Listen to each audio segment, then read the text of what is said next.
Greetings, friends. Today we are looking at a rather interesting comic book from the Golden Age. This is Complete Mystery number 3 from December of 1948, published by Atlas Comics with Stan Lee as editor-in-chief at the time. Now, the interesting thing about this comic book, and what I believe to be true, is that this is the first original book-length horror comic. By that I mean the entire comic book is one story, and in this case, the story was written by Stan Lee with all interior art by Carl Burgos, as opposed to adaptations of horror novels that were previously written.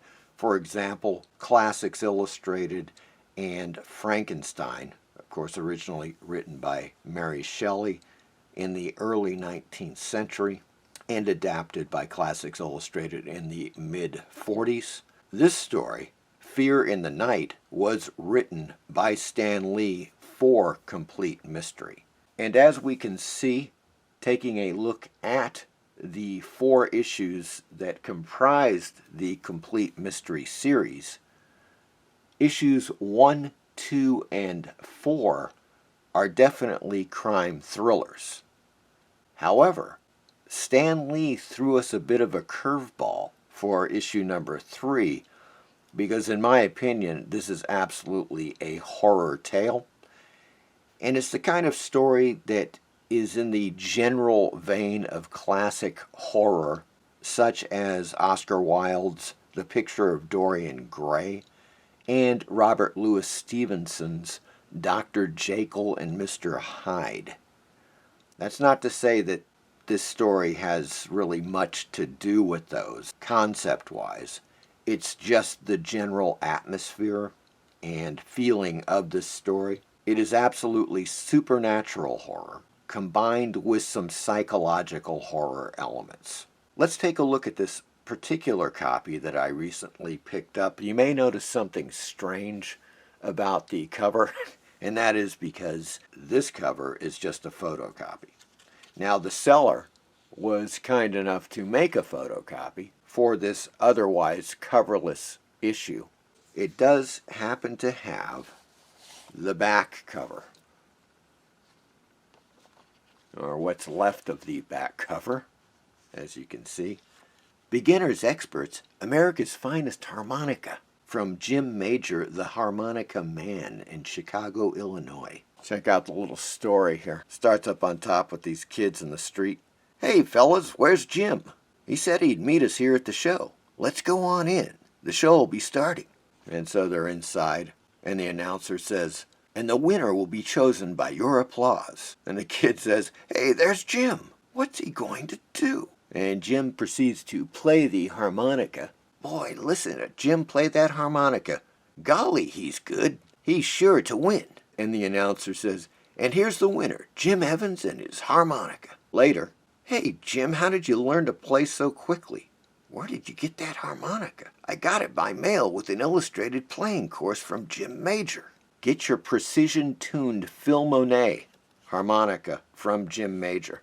Here's an amazing new combination ballpoint pen and mechanical pencil that meets all your writing needs. Fear in the Night, you can see script by Stan Lee, art by Carl Burgos. Starts off with a really cool splash page, and without giving it away, because you might want to really check this out, I'll give you the gist of the story. First, I'm going to give you the spoiler-free story. There is this quote-unquote sinister character that is pursuing this man, and this is happening throughout the comic book. You're trying to figure out why and who is this person. Suffice it to say, this particular character is not exactly human. And that's all I'm going to say about it. That's made fairly obvious from the get-go because everybody he encounters is shocked by his appearance. That's kind of it in a nutshell, folks. This guy is just pursued by this entity throughout the comic book, and it reaches a rather fevered climax, and it's a very good story. Okay, and now the story with spoilers. So he is chasing this guy, hounding him. He's chasing this character whose name is Mason. We just refer to the other character as the man in black. And all kinds of things happen. And you slowly but surely get the idea that this character Mason, who is being pursued, is not a very good person whatsoever. As a matter of fact, he's really kind of a bad guy. It culminates in Mason marrying this nurse whose family has a lot of money. So the nurse falls in love with this guy, and he thinks, yeah, of course I'll marry her, and then I'll get rid of her and collect all the money. They go to a remote house, they've gotten married, they come through, carrying her through the threshold there, and then it's not too long before the chloroform comes out, folks. But the mysterious man in black is not far behind, and he has found them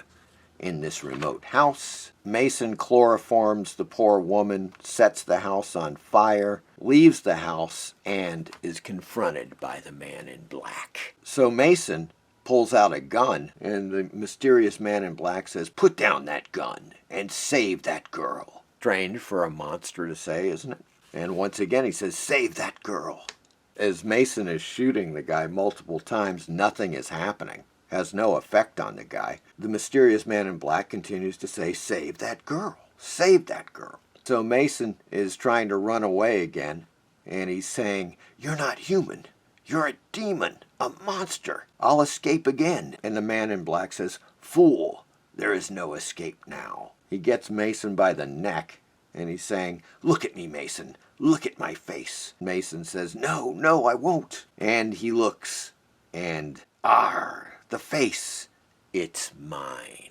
It is the physical manifestation of Mason's conscience, which left him years ago. And that's why he's such a freaking bastard. He tells him, "Look, you go and save that girl, and I will cease to hound you." So he does. He agrees, and Mason goes back in the house. He brings the girl out, but it's too bad for Mason because he gets burned and dies of his injuries. So the man in black, who is Mason's conscience, says, "Now my quest is over. My mission completed. What a shame I could not catch up with Carl Mason sooner. What irreparable harm I might have prevented. But at least I did catch him. Now I can go back from whence I came. And should anyone ask where I may be, let him be told the man in black, better known as Mason's conscience, is now at rest." The end. Trippy story, huh, folks? Pretty good. I really like the story. It is absolutely a horror tale, and once again, as I say in the classic sense, I believe that this is the first original book-length horror comic ever published. So if you're into pre-code horror comics, check out Complete Mystery number 3, Fear in the Night. I hope you enjoyed this video. As always, please like and subscribe. Thank you.